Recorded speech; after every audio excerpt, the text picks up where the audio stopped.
You might feel alone, very alone.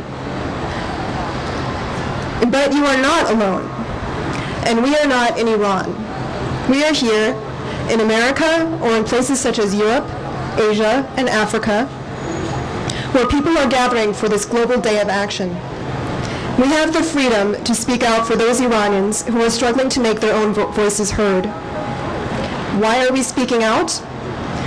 Because although some people in different parts of the world might have different ideas of what it means to be free, we share many basic values, such as the right to freedom of opinion and expression, freedom of peaceful assembly and association, the right to be free from arbitrary arrest, the right to be presumed innocent until proven guilty according to the law. Why are we speaking out? Because many Iranian authorities do care what the world says about them. If they didn't, why would they monitor CNN and BBC 24 hours a day to see what these networks are saying about them? Why would they have created their own satellite TV stations to send their messages across the world? And why would they restrict foreign and local journalists and clamp down on access to the internet? Why are we speaking out? Because we know that remaining silent certainly won't help those Iranians who are being wronged. Maybe because we know that what happens in Iran today will affect not only its roughly 70 million people, but also generations of Iranians to come. Because Iran is an important nation, and what happens in Iran will affect the region, and what happens in the region will affect the world. Why are we speaking out? Because Iran is a sophisticated nation with a rich culture and civilization. The country has a large educated youth population. It also has a history of democratic movements. Its people deserve much more than the injustices that they have been facing today. By gathering here today, we're urging the international community to uphold the Iranian people's human rights as a matter of international concern. We're also sending a message that we want the Iranian people's freedoms of assembly, expression, and press to be observed. And we're calling for an end to state-sponsored violence and accountability for crimes committed in Iran. We've come here today to call for the immediate and unconditional release of all political prisoners and prisoners of conscience, including students,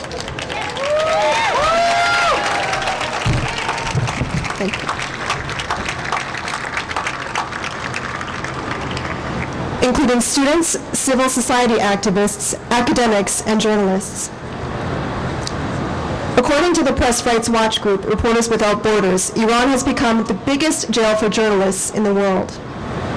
Many of these kinds of people were in Iranian prisons even before the June 12th election. Take, for example, Silva Haroutonian, one of my former cellmates.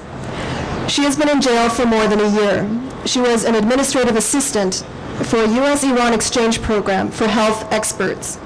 Silva, an Iranian of Armenian ethnicity, was convicted of allegedly trying to incite a soft revolution in Iran, a charge I could have never believed to be true of her. Her arrest was indicative of the approach that some Iranian hardliners have taken, claiming that practically anyone with any connections to the West is somehow trying to undermine the Iranian regime, when all people like Silva want to do is help their nation grow. Tehran does have some legitimate security concerns, but hardliners often exaggerate and exploit what they call threats against the regime to tighten their own grip on power. This approach has intensified over the past several weeks. Certain elements of the Iranian regime have been using what they call national security as an excuse to violently suppress the peaceful exercise of basic human and civil rights. But violence cannot ensure national security. Batons and handcuffs might scare people into submission in the short run, but can never win their hearts and minds. This week, the person who gave that first account I told you about earlier said, "The world must know this, that we, the Iranian people's movement, will not stop until we succeed. Iran's future belongs to the Iranian people," he said, but he and many other Iranians want the world to stand in solidarity with their cause. And that's what we and people in more than 100 cities around the world are doing today. So let's continue to participate in events like this and letter-writing campaigns to Iranian officials. And in the media, let's keep this story alive. In these ways, we can echo the voices of millions of Iranians demanding greater freedoms and liberties, and we can give them hope. I learned of this power of international support when I was in prison, when I found out about the kinds of support I was getting from various individuals and groups around the world. And I was very fortunate for that support. It gave me strength and hope, and I realized I was no longer alone.